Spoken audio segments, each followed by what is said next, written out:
نحمدہ و نصلی علی رسولہ الکریم بسم اللہ الرحمن الرحیم۔ عزیز طلبہ السلام علیکم ورحمۃ اللہ وبرکاتہ۔ آج کی اس ویڈیو کے اندر ہم حمد کا بقیہ حصہ پڑھیں گے۔ پہلے 4 اشعار کی تشریح ہو گئی تھی، آج 5واں شعر پڑھیں گے اور اس کی تشریح کریں گے۔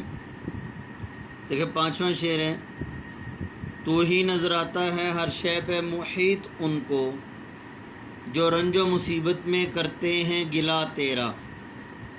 محیط احاطہ کرنے والا، گھیرنے والا، گلا شکوہ، رنج دکھ۔ اس شعر کے اندر شاعر اللہ جل شانہ کی کبریائی بیان کرتے ہوئے کہتے ہیں کہ اے اللہ، تو نے اس دنیا کے اندر مختلف طرح کے لوگ پیدا کیے اور مختلف طرح کے انسان پیدا کیے۔ اللہ جل شانہ کا کام ہے کسی کو دکھ میں مبتلا کر دیتا ہے، کسی کو خوشی میں مبتلا کر دیتا ہے، یعنی خوشی اور غم، دکھ اور تکلیف، زندگی اور موت، یہ تمام کے تمام چیزیں اللہ جل شانہ کے ہاتھ میں ہیں۔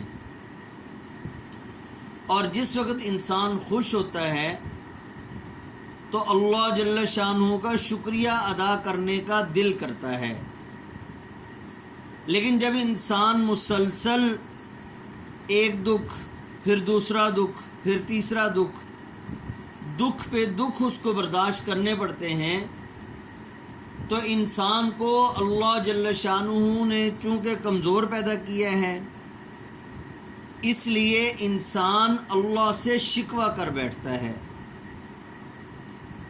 اللہ سے شکوہ کر بیٹھتا ہے یا اللہ کا شکوہ کر بیٹھتا ہے۔ مثال کے طور پر ایک آدمی کو بہت سارے دکھ جو ہیں وہ پہنچے ہیں، اب وہ آدمی پریشان ہے، مر بھی نہیں سکتا، مرنے کو دل کرتا ہے، مر اس لیے نہیں سکتا کہ وہ یہ سمجھتا ہے کہ یہ زندگی اللہ کی دی ہوئی ہے، اگر میں اپنی مرضی سے مرنے کی کوشش کروں گا تو یہ گناہ ہو جائے گا۔ لیکن دکھ کو برداشت کرنے کی مزید اس کے اندر طاقت نہیں ہے، تو وہ اللہ سے گلہ کرتا ہے یا اللہ کا گلہ کر بیٹھتا ہے کہ کیا یہ تکلیفیں پہنچانے کے لیے اللہ کو میں ہی ملا تھا۔ اگرچہ یہ شکوہ کرنا، خالق کا شکوہ مخلوق سے کرنا اور اللہ کے بارے میں اس طرح کی لوگوں سے باتیں کرنا، یہ بظاہر گناہ ہے اور انسان کو اس طرح کے کلمات کفر کی طرف بھی لے جا سکتے ہیں، لیکن وہ شکوہ اللہ سے کرتا ہے اور اللہ کے سامنے فریاد کرتا ہے۔ تو شاعر کہتے ہیں ایک وقت ایسا آتا ہے کہ وہ اللہ کا شکوہ بھی کر رہا ہوتا ہے، لیکن جب اس کو کچھ لوگ تسلی دے دیتے ہیں یا اس آدمی کے دل کے اندر خود ہی اللہ کی طرف سے یہ بات آ جاتی ہے کہ ہو سکتا ہے اس میں کوئی نہ کوئی اللہ کی طرف سے بھلائی ہو، تو اب وہ شکوہ بھی کر رہا ہے اور اللہ کی طرف رجوع بھی کر رہا ہے، یعنی اب اس کو اللہ کے دربار کے علاوہ کوئی اور دربار نظر نہیں آتا، تو پھر انسان جو ہے دوبارہ وہ اللہ کے در کی طرف جاتا ہے اور بالآخر وہ اللہ سے ہی مناجات، اللہ ہی سے ہی دعائیں کر کے اپنی تکلیف اور غم کو دور کرانے کی کوشش کرتا ہے۔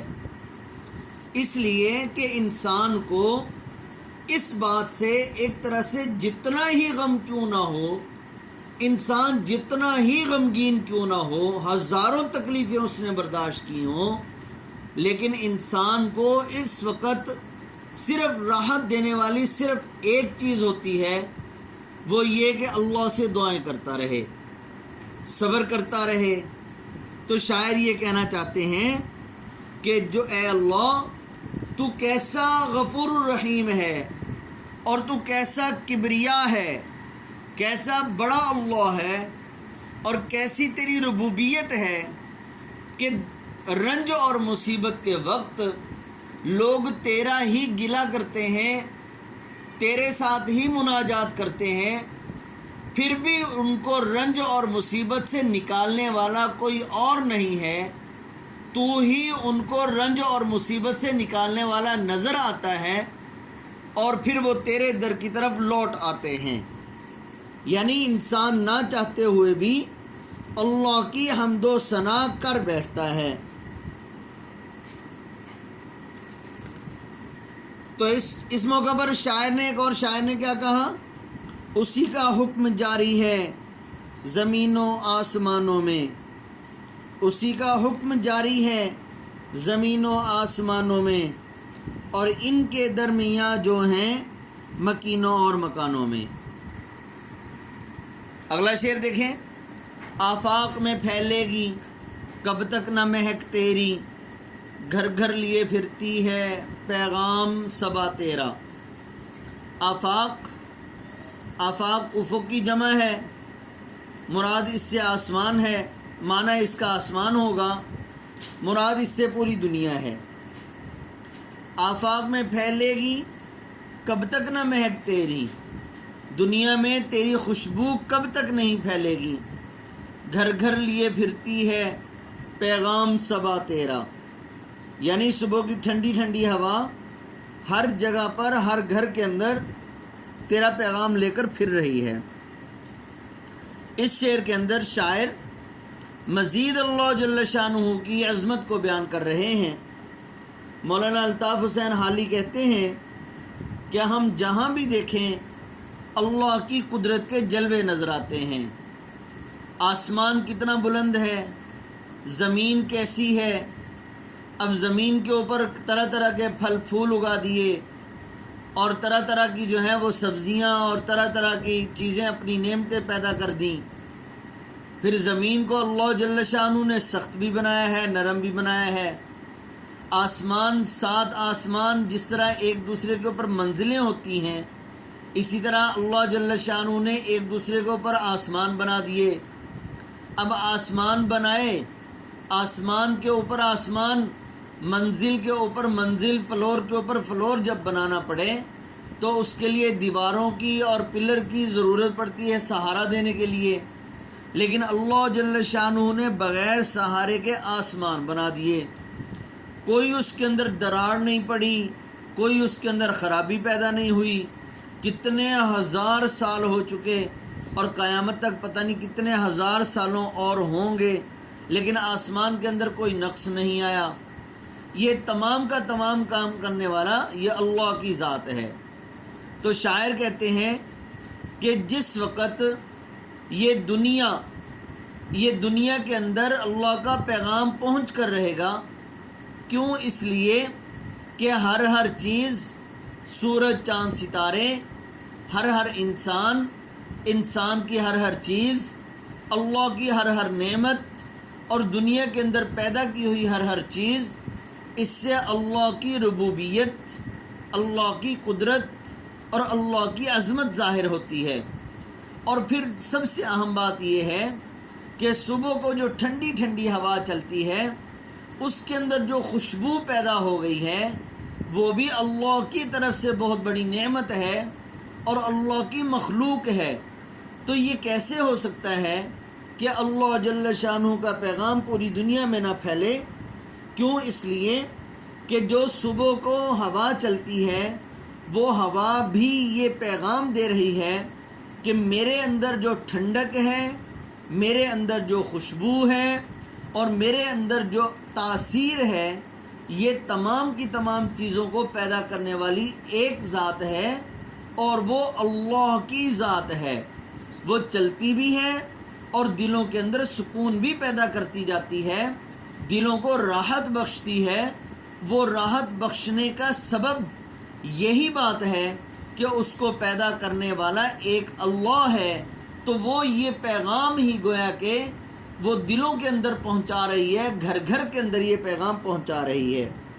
شاعر نے کیا خوب کہا، رنگ تیرا چمن میں بو تیری خوب دیکھا تو باغباں تو ہے، رنگ تیرا چمن میں بو تیری خوب دیکھا تو باغباں تو ہے۔ اور ویسے بھی اللہ جل شانہ نے اپنے کلام مقدس کے اندر جو کہ اپنے پیارے حبیب صلی اللہ علیہ وسلم پر کتاب نازل فرمائی، اس کے اندر بھی اللہ کی جگہ جگہ صفات کا تذکرہ کیا گیا ہے۔ ان کے اندر یہی بتایا گیا ہے کہ ہر کام کو کرنے والا اللہ ہے، اس کے سوا کوئی اور نہیں ہے۔ ہر بول تیرا دل سے ٹکرا کے گزرتا ہے، کچھ رنگ بیاں حالی ہے سب سے جدا تیرا۔ اس شعر کے اندر شاعر جو ہے مولانا الطاف حسین حالی گویا کہ اپنے کلام کو پر اثر بنانے کی کوشش کر رہے ہیں۔ شاعر کہتے ہیں کہ اے حالی، تیرے بات کرنے کا انداز سب سے جدا ہے، سب سے نرالا ہے، اس لیے تیرا ہر بول دل سے ٹکرا کر گزرتا ہے، یعنی دل کے اندر اثر رکھتا ہے۔ کیوں؟ اس لیے کہ جب دل صاف ہوں اور دل کے اندر اور خیالات کے اندر پاکیزگی ہو، اور پھر انسان جو ہے اللہ کے ساتھ سچی محبت بھی کر رہا ہو اور مخلوق کی خیر خواہی بھی چاہتا ہو، اور اللہ کی مخلوق کو کسی قسم کا نقصان بھی نہ پہنچاتا ہو، تو اللہ جل شانہ اس کے اندر اس طرح کی صفات پیدا کر دیتے ہیں کہ انسان جو ہے وہ کچھ بھی بولتا ہے، جو کچھ بھی بولتا ہے خاص طور سے اللہ کی عظمت بیان کرتا ہے، تو اللہ کی عظمت بیان کرنے والے کی بات کا اثر سننے والوں کے دل میں پیدا ہو جایا کرتا ہے۔ جیسے مثال کے طور پر اللہ والے کے بارے میں آتا ہے کہ ہندوؤں نے ایک اللہ والے پر مقدمہ کر دیا کہ بھائی یہ آدمی مسلمان، یہ ہندوؤں کو زبردستی مسلمان کر رہا ہے۔ اب عدالت کے اندر پہنچ گئے، کچہری لگی ہوئی ہے۔ اب اللہ والے جب جج صاحب نے یہ کہا کہ دیکھو آپ لوگوں کو زبردستی مسلمان کرتے ہو، آپ کے اوپر یہ مقدمہ دائر کیا گیا ہے، تو اس اللہ والے کے بارے میں آتا ہے کہ انہوں نے لائن میں کھڑے ہوئے جتنے ہندو تھے ان کی طرف اشارہ کرنا شروع کر دیا، اور اشارہ کرتے ہوئے اپنے دائیں انگلی سے اشارہ کرتے ہوئے یہ کہہ رہے ہیں کیا اس کو میں نے کہا کلمہ پڑھے؟ اللہ جل شانہ اس کی زبان سے کلمہ جاری کر دیتے۔ کیا اس کو میں نے کہا کلمہ پڑھے؟ اللہ جل شانہ اس کی زبان سے کلمہ جاری کر دیتے۔ چلتے چلتے یہ انگلی جن لوگوں کی طرف اشارہ کرتی جا رہی ہے، اللہ جل شانہ اس انگلی کی برکت سے اس کو کلمے کی توفیق دیتے جا رہے ہیں۔ جب جج نے یہ معاملہ دیکھا تو جج کرسی چھوڑ کر بھاگ گیا کہ اگر اس بندے نے یہ انگلی میری طرف کر دی تو مجھے بھی کلمہ پڑھنا پڑ جائے گا۔ تو شاعر اس موقع پر کہتے ہیں نگاہ ولی میں وہ تاثیر دیکھی، بدلتی ہزاروں کی تقدیر دیکھی۔ تو شاعر جو ہے وہ اسی طرح سے اپنے بارے میں کہہ رہے ہیں کہ میرا دل صاف ہے، میرے خیالات پاک ہیں، میں اللہ کی تسبیح بیان کرتا ہوں۔ اس لیے شاعر کہتے ہیں حالی لوگوں کے دلوں پر تیری بات کا اثر پہنچتا ہے، اس لیے تیرے بولنے کا انداز سب سے جدا ہے۔ مال ہے نایاب پر گاہک ہیں اکثر بے خبر، مال ہے نایاب پر گاہک ہیں اکثر بے خبر، شہر میں کھولی ہے حالی نے دکان سب سے الگ۔